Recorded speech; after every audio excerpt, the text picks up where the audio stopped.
ಇದೇ first time ನೀವು application ಆಗ್ತಾ ಇದ್ದೀರಾ ಅಂತಂದ್ರೆ ಇಲ್ಲಿ ನೋ ಅಂತ ಕೊಡಬೇಕಾಗುತ್ತೆ. ಇಲ್ಲಿ SSP ID ಇದ್ರೆ ಎಸ್ ಅಂತ ಕೊಡಿ, ಇದಿಲ್ಲ ಅಂದ್ರೆ ನೋ ಅಂತ ಕೊಡಬೇಕು. ನೋ ಅಂತ ಕೊಟ್ಟರೆ ಮತ್ತೆ ಕ್ರಿಯೇಟ್ ಮಾಡ್ಕೋಬೇಕಾಗುತ್ತೆ. SSP ಅಕೌಂಟ್ ಅನ್ನ ಕ್ರಿಯೇಟ್ ಮಾಡ್ಕೊಂಡು ಹಾಸ್ಟೆಲ್ ಅಪ್ಲಿಕೇಶನ್ ಅನ್ನ ಹಾಕೋಬೇಕಾಗುತ್ತೆ. ನಾನು ಇಲ್ಲಿ ಎಸ್ ಅಂತ ಕೊಡ್ತೀನಿ. ಆಲ್ಮೋಸ್ಟ್ ಆಲ್ ಆಗಿ ಎಲ್ಲರ ಹತ್ರ SSP account SSP ID user D password ಇರುತ್ತೆ. ಸೊ ಹಾಗಾಗಿ ಎಸ್ ಅಂತ ಕ್ಲಿಕ್ ಮಾಡಿ ನಂತರ ಸೀದಾ ಲಾಗಿನ್ಗೆ ಬರುತ್ತೆ. ನಿಮ್ಮ ಒಂದು ಲಾಗಿನ್ ಇಲ್ಲಿ ಯಾವ್ದು ಹಾಕ್ಬೇಕಪ್ಪ ಅಂದ್ರೆ SSP ಇವಾಗ ಹೇಳಿದೆ ನಿಮಗೆ SSP ID ಅನ್ನು ಹಾಕಬೇಕು. 2122 ಈ ರೀತಿಯಾಗಿರುತ್ತೆ. SSP ID ಏನು ಸ್ಕಾಲರ್ಶಿಪ್ ಆಗ್ತೀವಲ್ಲ ಆ ಒಂದು ID ಸಂಖ್ಯೆಯನ್ನು ಇಲ್ಲಿ ಹಾಕಬೇಕಾಗುತ್ತೆ. ಮತ್ತು ಪಾಸ್ವರ್ಡ್ SSP ಒಂದು ಪಾಸ್ವರ್ಡ್ ಇರುತ್ತಲ್ಲ ಸ್ಕಾಲರ್ಶಿಪ್ ಆ ಒಂದು ಪಾಸ್ವರ್ಡ್ ಅನ್ನು ಇಲ್ಲಿ ಹಾಕಬೇಕು. ಮತ್ತು ಇಲ್ಲಿ ಕ್ಯಾಪ್ಚರ್ ಕಾಣ್ತಿರುವಂತಹ ಒಂದು ಕ್ಯಾಪ್ಚರ್ ಅನ್ನು ಇಲ್ಲಿ ಎಂಟರ್ ಮಾಡಬೇಕು.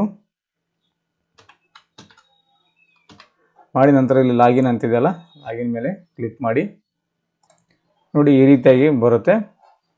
ಸ್ಟೇಟ್ ಹಾಸ್ಟೆಲ್ ಪೋರ್ಟಲ್ SHP ಅಂತ ಇಲ್ಲಿ ಅಪ್ಲೈ ಫಾರ್ ಹಾಸ್ಟೆಲ್ ಅಂತಿದೆ ನೋಡಿ. ಫಸ್ಟ್ ಒನ್ ಇಲ್ಲಿದೆಲ್ಲ ಇದ್ರ ಮೇಲೆ ಕ್ಲಿಕ್ ಮಾಡಿ ನಂತರ ಬರುತ್ತೆ please follow steps to fill hostel application ಅಂತ ಬಂದಿದೆ. ಇಲ್ಲಿ 4 ಸ್ಟೆಪ್ಗಳು ಇರ್ತವೆ ನೋಡಿ. 4 ಸ್ಟೆಪ್ ಇದಾವೆ. ಈ 4 ಸ್ಟೆಪ್ಪನ್ನು ನೀವು ಕಂಪ್ಲೀಟ್ ಮಾಡಬೇಕು. ರೆಡ್ ಕಲರಲ್ಲಿ ಬಂದಿದೆ, ಇವಾಗ ಅದನ್ನು ಗ್ರೀನ್ ಕಲರಲ್ಲಿ ಬರುತ್ತೆ. ಫಿಲ್ ಮಾಡ್ತಾ ಹೋದಂಗೆಲ್ಲ enter all details in each step ಅಂತ ಕೊಟ್ಟಿದ್ದಾರೆ. ಪ್ರತಿಯೊಂದು ಸ್ಟೆಪ್ಪನ್ನು ಫಿಲ್ ಮಾಡ್ತಾ ಹೋಗ್ಬೇಕು. ಮೊದಲನೇದಾಗಿ ಸ್ಟೆಪ್ 1 ಅನ್ನು ನಾವು ಅಪ್ಲೈಯನ್ನು ಮಾಡೋಣ. ಕೆಳಗಡೆ ಸ್ಕ್ರಾಲ್ ಮಾಡಿದರೆ ನಿಮಗೆ ಈ ರೀತಿಯಾಗಿ ಬರುತ್ತೆ. SLC ಡೀಟೇಲ್ಸ್ ಇಲ್ಲಿ ಓಪನ್ ಆಗುತ್ತೆ ಸ್ನೇಹಿತರೆ. ಯಾಕೆಂದರೆ ಇವಾಗ ನಾನು PUC ಅಪ್ಲೈ ಮಾಡಿ ತೋರಿಸ್ತಾ ಇದ್ದೀನಿ. ಸೆಕೆಂಡ್ PUC ವಿದ್ಯಾರ್ಥಿಯ ಒಂದು ಹಾಸ್ಟೆಲ್ ಅಪ್ಲಿಕೇಶನನ್ನು ಹಾಕ್ತಾ ಇದ್ದೀನಿ. ಇಲ್ಲಿ ಆಟೋಮೆಟಿಕ್ ಆಗಿ SLC ಡೀಟೇಲ್ಸ್ ನಿಮಗೆ ಶೋ ಆಗ್ತಾ ಇದೆ. ಡಿಗ್ರಿ ಅವರಾದರೂ ಕೂಡ ಇಲ್ಲಿ ಆಟೋಮೆಟಿಕ್ ಆಗಿ ಹೋದ ವರ್ಷ ಹಾಕಿರ್ತಿರಲ್ಲ ಅದರ ಒಂದು ಡೀಟೇಲ್ಸ್ ಆಧಾರದ ಮೇಲೆ ಅದು ಆಟೋಮೆಟಿಕ್ ಕ್ಯಾಪ್ಚರನ್ನು ಮಾಡ್ಕೊಂಡಿರುತ್ತೆ. ಇದೆಲ್ಲನೂ ಸರಿಯಾಗಿದೆ ಅಂತ ನೋಡಿಕೊಂಡು ಇಲ್ಲಿ ಸೇವ್ SLC ಡೀಟೇಲ್ಸ್ ಅಂತಿದೆ ನೋಡಿ. ಇದ್ರ ಮೇಲೆ ಕ್ಲಿಕ್ ಮಾಡಿ ಆಟೋಮೆಟಿಕ್ ಆಗಿ SLC ಡೀಟೇಲ್ಸ್ ಸೇವ್ಡ್ ಸಕ್ಸಸ್ಫುಲಿ ಅಂತ ಇಲ್ಲಿ ಬಂದಿದೆ ನೋಡಿ. ಇದನ್ನು ಓಕೆ ಅಂತ ಕ್ಲಿಕ್ ಮಾಡಿ ಡಾಟಾ ಸೇವ್ ಆಗುತ್ತೆ. ಮತ್ತು ಕೆಳಗಡೆ ಸ್ಕ್ರಾಲ್ ಮಾಡಿದ ಮೇಲೆ ಕ್ಯಾಶ್ ಡೀಟೇಲ್ಸನ್ನು ಕೇಳುತ್ತೆ. ಕ್ಯಾಶ್ ಡೀಟೇಲ್ಸ್ ಇಲ್ಲಿ ಆಟೋಮೆಟಿಕ್ ಆಗಿ ಕೂಡ ಕ್ಯಾಪ್ಚರನ್ನು ಮಾಡ್ಕೊಂಡಿದೆ. ಆಟೋಮೆಟಿಕ್ ಆಗಿ ಬಂದಿಲ್ಲ ಅಂದರೆ ಏನು ಮಾಡಬೇಕು, ಇಲ್ಲಿ ರೀಜನ್ ಸೆಲೆಕ್ಟ್ ಮಾಡ್ಕೊಳ್ಳಿ. ಅದ ನಂತರ ಕ್ಯಾಟಗರಿಯನ್ನು ಸೆಲೆಕ್ಟ್ ಮಾಡ್ಕೊಳ್ಳಿ ಸ್ನೇಹಿತರೆ. ಚೆಕ್ ಅಂತ ಒಂದು ಆಪ್ಷನ್ ಬರುತ್ತೆ. ಚೆಕ್ ಅಂತ ಕೊಟ್ಟರೆ ನಿಮಗೆ ಈ ರೀತಿಯಾಗಿ ಒಂದು ಡೀಟೇಲ್ ಅದಕ್ಕೂ ಸೇವ್ ಅಂತ ಕೊಡಬೇಕಾಗುತ್ತೆ. ಎಲ್ಲನೂ ಸೇವ್ ಅಂತ ಕೊಡಬೇಕು. ಸೇವ್ ಅಂತ ಕೊಟ್ಟ ನಂತರ cash income details saved successfully ಅಂತ ಎಲ್ಲದಕ್ಕೂ ಈ ರೀತಿಯಾಗಿ ಬರುತ್ತೆ. ಮತ್ತು ಓಕೆ ಅಂತ ಕೊಡಿ. ಓಕೆ ಅಂತ ಕೊಟ್ಟು ಮತ್ತೆ ಕೆಳಗಡೆ ಸ್ಕ್ರಾಲ್ ಮಾಡಿ ಪರ್ಸನಲ್ ಡೀಟೇಲ್ಸ್ ಬಂದಿದೆ ಸ್ನೇಹಿತರೆ. Enter personal details. ಇಲ್ಲಿ ಆಟೋಮೆಟಿಕ್ ಆಗಿ ನಿಮ್ಮ ನೇಮು ಮೊಬೈಲ್ ನಂಬರ್ ಕೂಡ ಬಂದಿದೆ.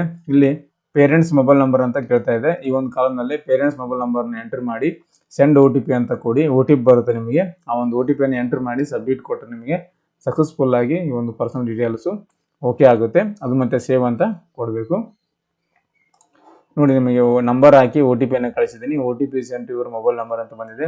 ಬಂದಿರುವಂಥ OTP ಇಲ್ಲಿ ಹಾಕಿ ಸಬ್ಮಿಟ್ ಅಂತ ಕ್ಲಿಕ್ ಮಾಡಿ ನೋಡಿ. OTP ಸಬ್ಮಿಟ್ ಆಗಿರುತ್ತೆ. ಆಗಿದ್ಮೇಲೆ ಕೆಳಗಡೆ ಸ್ಕ್ರಾಲ್ ಮಾಡಿದರೆ ಮತ್ತೆ ಡೀಟೇಲ್ಸ್ ಬರುತ್ತೆ. ನಿಮ್ಮದು email ID, district, home taluk, ಮತ್ತು ಅಸೆಂಬ್ಲಿ ಕಾನ್ಸ್ಟಿಟ್ಯೂಷನ್ ಮತ್ತು ಪಿನ್ ಕೋಡು, ಅಡ್ರೆಸ್ಸು ಎಲ್ಲ ಒಂದು ಮಾಹಿತಿ ಇಲ್ಲಿ ಡೀಟೇಲ್ ಆಗಿ ಬಂದಿರುತ್ತೆ. ಇದನ್ನೆಲ್ಲನೂ ಸರಿಯಾಗಿದೆ ಅಂತ ಚೆಕ್ ಮಾಡ್ಕೊಳ್ಳಿ. ಎಡಿಟ್ ಕೊಟ್ಟಿದ್ದಾರೆ. ಕೆಳಗಡೆ ಸ್ಕ್ರಾಲ್ ಮಾಡಿ ಕೆಳಗಡೆ ಮಾಡಬೇಕು. ಇಲ್ಲಿ ಬ್ರೌಸ್ ಅಂತಿದೆಲ್ಲ ಕ್ಲಿಕ್ ಮಾಡಿಕೊಂಡು ಫೋಟೋನ ಸೆಲೆಕ್ಟ್ ಮಾಡಿ ಅಪ್ಲೋಡ್ ಅಂತಿದೆ ನೋಡಿ. ಅಪ್ಲೋಡ್ ಮೇಲೆ ಕ್ಲಿಕ್ ಮಾಡಿ ಅಪ್ಲೋಡ್ ಆಗುತ್ತೆ. ಮತ್ತು ಸೇವ್ ಪರ್ಸನಲ್ ಡೀಟೇಲ್ಸ್ ಅಂತಿದೆಲ್ಲ ಇದ್ರ ಮೇಲೆ ಕ್ಲಿಕ್ ಮಾಡಿ ಎಲ್ಲ ಒಂದು ಡಾಟಾ ಸೇವ್ ಆಗುತ್ತೆ. ಸೇವ್ ಆಗೋಣ ಮತ್ತೆ ನೆಕ್ಸ್ಟ್ ಸ್ಟೆಪ್ಪಿಗೆ ಹೋಗಬೇಕು. ಈ ರೀತಿಯಾಗಿ ಬರುತ್ತೆ. Personal details saved successfully okay ಅಂತ ಕ್ಲಿಕ್ ಮಾಡಿ ನೆಕ್ಸ್ಟ್ ಅಂತ ಕ್ಲಿಕ್ ಮಾಡಿದರೆ ನೆಕ್ಸ್ಟ್ ಸ್ಟೆಪ್ಪಿಗೆ ಬರುತ್ತೆ ನೋಡಿ. ನೆಕ್ಸ್ಟ್ ಸ್ಟೆಪ್ಪಿಗೆ ಬಂದಿದೆ college and course details. Enter your college or course details ಅಂತ ಬಂದಿದೆ. Are you studying in any university institution located outside Karnataka ಅಂತ ಬಂದಿದೆ. ನೋ ಅಂತ ಸೆಲೆಕ್ಟ್ ಆಗಿದೆ ಆಟೋಮೆಟಿಕ್ ಆಗಿ. ಮತ್ತು ಇಲ್ಲಿ ಸೆಲೆಕ್ಟ್ ಯುವರ್ ಯೂನಿವರ್ಸಿಟಿ ಅಂತ ಬಂದಿದೆ. ಯೂನಿವರ್ಸಿಟಿ ಯಾವುದಿದೆ ಅಂತ ನಿಮಗೆ ಗೊತ್ತಿರಬೇಕಾಗುತ್ತೆ. ಈ ಒಂದು ಕೋರ್ಸ್ ಏನು ಓದ್ತಾ ಇದ್ದೀರಲ್ಲ ಆ ಒಂದು ಕೋರ್ಸ್ ಮೇಲೆ ನಿಮ್ಮ ಒಂದು ಯೂನಿವರ್ಸಿಟಿ ಡಿಪೆಂಡ್ ಆಗುತ್ತೆ. PUC ಇದೆ. So department of pre university education ಅಂತ ಹಾಕಿದ್ದೀನಿ PUC ಅಂತ. ಡಿಗ್ರಿ ಇದ್ದರೆ ನಿಮ್ದು ಯಾವ ಯೂನಿವರ್ಸಿಟಿ ಬರುತ್ತೆ ಅದನ್ನು ನೋಡ್ಕೊಂಡು ನೀವು ಸೆಲೆಕ್ಟನ್ನು ಮಾಡ್ಕೋಬೇಕು. ಇಲ್ಲಿ UG, PG, diploma, ITI, PUC ಅಂತಿದೆ. ಇಲ್ಲಿ PUC ಹಾಕೋದ್ರಿಂದ PUC ಅಂತ ಇಲ್ಲಿ ತೊಗೊತಾ ಇದ್ದೀನಿ. 3ಕ್ಕೆ ಒಂದೇ ಬರುತ್ತೆ. ಡಿಪ್ಲೊಮೊ, ITI, PUC 3ಕ್ಕೂ ಕೊನೆಯದೇ ಬರುತ್ತೆ. ಅದಾದ ನಂತರ ಯಾವ್ದು ಯೂನಿವರ್ಸಿಟಿ ಬೋರ್ಡ್ ರಿಜಿಸ್ಟ್ರೇಷನ್ ನಂಬರ್ ಅಂತ ಕೇಳುತ್ತೆ. ಇಲ್ಲಿ ಯೂನಿವರ್ಸಿಟಿ ಅಥವಾ ಬೋರ್ಡ್ನ ನಂಬರ್ ಇದೆಯಾ ಅಂತ ಕೇಳುತ್ತೆ. ಪಿ ಯು ಸಿ ಓದ್ತಾ ಇದ್ರೆ P U C registration number, degree ಇದ್ರೆ ಡಿಗ್ರಿ ರಿಜಿಸ್ಟ್ರೇಷನ್ ನಂಬರ್ ಇದ್ದರೆ ಎಸ್ ಅಂತ ಕೊಡಬೇಕು. ಎಸ್ ಅಂತ ಕೊಟ್ಟರೆ ಅಲ್ಲಿ ನಂಬರ್ ಹಾಕೋದಿರುತ್ತೆ ರಿಜಿಸ್ಟ್ರೇಷನ್ ನಂಬರು. ನಿಮಗೆ ನಂಬರ್ ಇನ್ನೂ ಬಂದಿಲ್ಲ, ಕೊಟ್ಟಿಲ್ಲ ಕಾಲೇಜ್ ಕಡೆಯಿಂದ ಅಂದರೆ ಅದನ್ನು ನೋ ಅಂತ ಕ್ಲಿಕ್ ಮಾಡ್ಕೊಂಡು ನಂತರ ಇಲ್ಲಿ ಸೆಲೆಕ್ಟ್ ಕಾಲೇಜ್ ಡಿಸ್ಟಿಕ್ ಅಂತ ಕೇಳುತ್ತೆ. ಯಾವೊಂದು ಕಾಲೇಜ್ ಓದ್ತಾ ಇದ್ದೀರಾ ಆ ಒಂದು ಡಿಸ್ಟಿಕನ್ನು ಸೆಲೆಕ್ಟ್ ಮಾಡ್ಕೋಬೇಕು. ಸೆಲೆಕ್ಟ್ ತಾಲೂಕು ಅಂತ ಕೇಳ್ತಾ ಇದೆ, ತಾಲೂಕನ್ನು ಸೆಲೆಕ್ಟ್ ಮಾಡಿ. ಸೆಲೆಕ್ಟ್ ಕಾಲೇಜ್ ಅಂತ ಕೇಳ್ತಾ ಇದೆ, ಯಾವ ಒಂದು ಕಾಲೇಜಲ್ಲಿ ನೀವು ಓದ್ತಾ ಇದ್ದೀರಾ ಅನ್ನೋದು ನಿಮಗೆ ಗೊತ್ತಿರಬೇಕು. ಇಲ್ಲಿ ಲಿಸ್ಟ್ ಬರುತ್ತೆ, ಎಲ್ಲ ಒಂದು ತಾಲೂಕಿನಲ್ಲಿ ಎಷ್ಟು ಕಾಲೇಜ್ ಇದಾವೋ ಅಷ್ಟು ಒಂದು ಕಾಲೇಜಿನ ಹೆಸರು ಇಲ್ಲಿ ಬರುತ್ತೆ. ಸರಿಯಾಗಿ ಇದನ್ನು ನೋಡಿಕೊಂಡು ಸೆಲೆಕ್ಟನ್ನು ಮಾಡ್ಕೊಳ್ಳಿ. ಕಾಲೇಜ್ ಸೆಲೆಕ್ಟ್ ಮಾಡ್ಕೊಂಡ ನಂತರ ಸೆಲೆಕ್ಟ್ ಕೋರ್ಸ್ ಅಂತ ಕೇಳುತ್ತೆ. ಯಾವೊಂದು ಕೋರ್ಸನ್ನು ಸೆಲೆಕ್ಟ್ ಮಾಡ್ಕೊಂಡಿದ್ದೀರಾ ಅದು ಕೂಡ ಹಾಕೋಬೋದು. ಸೆಲೆಕ್ಟ್ ಡಿಸ್ಕ್ರಿಪ್ಷನ್ ಅಂತ ಕೋರ್ಸ್ ಕಾಂಬಿನೇಷನ್ ಅಂತ ಕೇಳ್ತಾ ಇದೆ. ಯಾವೊಂದು ಕೋರ್ಸನ್ನು ನೀವು ಮಾಡಿದ್ದೀರಾ ಅದನ್ನು ಇಲ್ಲಿ ಸೆಲೆಕ್ಟನ್ನು ಮಾಡ್ಕೋಬೇಕು. ಆ್ಯಕ್ಚುಲಿ ಸ್ನೇಹಿತರೆ ಇಲ್ಲಿ ನಾನು ಪಿ ಯು ಸಿ ಒಂದು ಹಾಕಿ ನೋಡಿದ್ದೀನಿ ಮತ್ತು ಡಿಗ್ರಿಯನ್ನು ನಿಮಗೆ ಸೆಲೆಕ್ಟ್ ಮಾಡಿ ತೋರಿಸ್ತಾ ಇದ್ದೀನಿ. ಸೆಲೆಕ್ಟ್ ಯುವರ್ ಕೋರ್ಸ್ ಇಯರ್ ಅಂತ ಕೇಳ್ತಾ ಇದೆ, ಫಸ್ಟ್ ಇಯರ್ ಅಂತ ತೊಗೊಳ್ಳಿ. ಮತ್ತು ಸೇವ್ ಕಾಲೇಜ್ ಡೀಟೇಲ್ಸ್ ಅಂತ ಇದೆ, ಸೇವ್ ಮೇಲೆ ಕ್ಲಿಕ್ ಮಾಡಿ. Current course details saved successful ಅಂತ ಕೊಟ್ಟಿದೆ, ಓಕೆ ಐ ಅಂಡರ್ಸ್ಟ್ಯಾಂಡ್ ಅಂತ ಓಕೆ ಅಂತ ಕ್ಲಿಕ್ ಮಾಡಿ.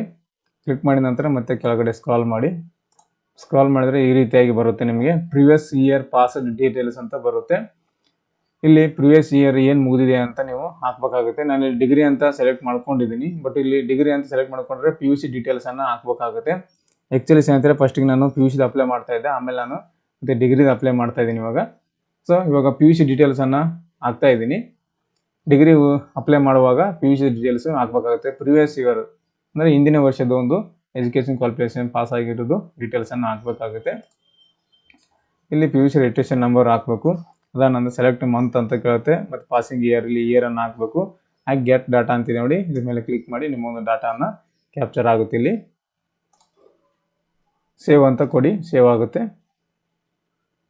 ಮತ್ತು ನೆಕ್ಸ್ಟ್ ಸ್ಟೆಪ್ಪಿಗೆ ಬರ್ಬೇಕಂತಾರೆ. ನೆಕ್ಸ್ಟ್ ಸ್ಟೆಪ್ಪಲ್ಲಿ ಕೂಡ ಹಾಸ್ಟೆಲ್ ಡೀಟೇಲ್ಸನ್ನು ಬರುತ್ತೆ. ಇಲ್ಲಿ ಗೆಟ್ ಹಾಸ್ಟೆಲ್ ಡೀಟೇಲ್ಸ್ ಆಟೋಮೆಟಿಕ್ಕಾಗಿ ಬಂದಿರುತ್ತೆ. ಇದು ಕ್ಲಿಕ್ ಮಾಡಿ ಹಾಸ್ಟೆಲ್ ಡೀಟೇಲ್ಸ್ ಎಲ್ಲ ಬಂದುಬಿಡುತ್ತೆ. ಇಲ್ಲಿ ಹಾಸ್ಟೆಲ್ ಡೀಟೇಲ್ಸನ್ನು ನೀವು ಸೆಲೆಕ್ಟ್ ಮಾಡ್ಕೋಬೇಕು. ಇಲ್ಲಿ ಪ್ರಿಯಾರಿಟಿಯನ್ನು ಕೊಡ್ತಾ ಇದ್ದಾರೆ 1, 2 ಅಂತ ಇಲ್ಲಿ ನೀವು ಸೆಲೆಕ್ಟನ್ನು ಮಾಡ್ಕೊತ ಹೋಗ್ಬೇಕು. ಎಲ್ಲ ಒಂದು ಹಾಸ್ಟೆಲ್ ಡೀಟೇಲ್ಸ್ ಮಾಡಿ ಸೇವ್ ಡೀಟೇಲ್ಸ್ ಅಂತಿದೆ ನೋಡಿ, ಸೇವನ್ನು ಮಾಡಿ ಸಕ್ಸಸ್ಫುಲ್ಲಾಗಿ ಸೇವ್ ಆಗುತ್ತೆ. ಮತ್ತು ಲಾಸ್ಟಲ್ಲಿ ಈ ರೀತಿಯಾಗಿ ಬರುತ್ತೆ ಫೈನಲ್ ಸಬ್ಮಿಟ್. ಇದೆಲ್ಲ ಡೀಟೇಲ್ಸ್ ನೋಡ್ಕೋಬೇಕು ಸರಿಯಾಗಿದೆ ಅಂತ. ಇಲ್ಲಿ ಫೋಟೋ ಗಿಟ ಎಲ್ಲ ಬಂದಿರುತ್ತೆ. ಕೆಳಗಡೆ ಸ್ಕ್ರಾಲ್ ಮಾಡ್ಕೊಂಡು ಸಬ್ಮಿಟ್ ಅಂತ ಕ್ಲಿಕ್ ಮಾಡಿ. ಸಬ್ಮಿಟ್ ಅಂತ ಕೊಟ್ಟಂದ್ರೆ ನಿಮ್ಗೆ ಅಕ್ನಾಲೇಜ್ಮೆಂಟ್ ಬರುತ್ತೆ. ಲಾಸ್ಟಲ್ಲಿ ಈ ರೀತಿಯಾಗಿ ಅಕ್ನಾಲೇಜ್ಮೆಂಟ್ ಬರುತ್ತೆ. ಸ್ನೇಹಿತರೆ ಫೈನಲ್ ಸಬ್ಮಿಟ್ ಕೊಟ್ಟ ನಂತರ ನಿಮಗೆ ಲಾಸ್ಟಲ್ಲಿ ಒಂದು ಅಕ್ನಾಲೇಜ್ಮೆಂಟ್ ಬರುತ್ತೆ ಈ ರೀತಿಯಾಗಿ ನೋಡಿ. ಇಲ್ಲೆಲ್ಲ ಫೋಟೋ ಬಂದಿರುತ್ತೆ.